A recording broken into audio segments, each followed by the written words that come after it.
નમસ્કાર ખેડૂત મિત્રો, તો આજના અમારા નવા વિડીયોમાં સ્વાગત છે ને આજે આપણે આવી ગયા છીએ માસા ગામે। તો હું તમને બતાવવાનો છું એરંડા, અને જોઈ શકો છો ખેડૂત મિત્રો કે આ ધોરાવાળી જમીનની અંદર એરંડો કેવો થાય છે અને ખેડૂતને કેટલો ફાયદો રહે છે એરંડાની અંદરથી, એ વિશે આજે આપણે વાત કરીશું।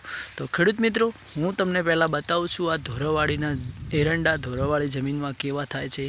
તો વિડીયો ગમે તો કમેન્ટ કરજો ને વિડીયોની અંદર છેલ્લે સુધી રહેવાનું ના ભૂલતા। તો ચાલો મિત્રો, આપણે આગળ વધીએ છીએ।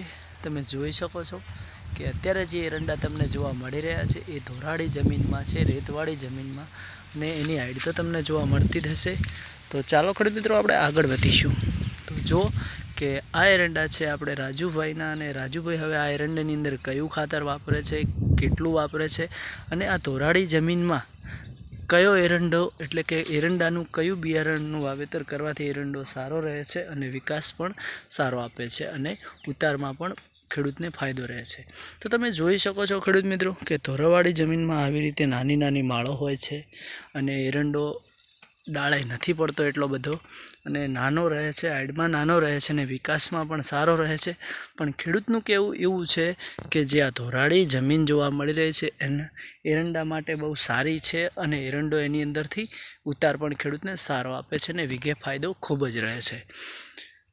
તો એટલા માટે આજે આપણે આવી ગયા છીએ રાજુભાઈના બોર ઉપર, અને તમે જોઈ શકો છો કે આ છે રાજુભાઈના 7.5 વીઘા એરંડાનું વાવેતર, અને આજે આપણે રાજુભાઈની મુલાકાત પણ કરીશું। રાજુભાઈ શું કહેવા માગે છે એ આપણે આગળ વધીને ચર્ચા પણ જાણી લઈશું।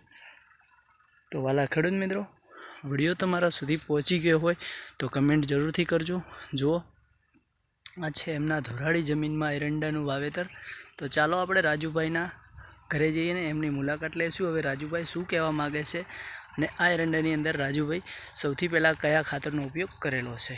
તો તમે જોઈ શકો છો બંને બાજુ છે આવી રીતે વચ્ચે ગેપ રાખેલી છે, જેથી કે અમારે ચાલવામાં તકલીફ ના થઈ શકે। તો વાલા ખેડૂત મિત્રો, એ આપણી જેમ યુરિયા પણ આમાં વાપરે છે, ડીએપી પણ વાપરે છે। તો વાલા ખેડૂતો, હવે વાત કરીશું તો કે હવે વીઘે કેટલો ઉતાર મેળવતા હશે, આપણી જમીનની ગોળ વીઘે ફાયદો રહે છે કે નથી રહેતો એ વિશે પણ આપણે ચર્ચા કરી લેશું। તો ચાલો હવે રાજુભાઈની મુલાકાત કરીશું। રાજુભાઈ શું કહેવા માગે છે।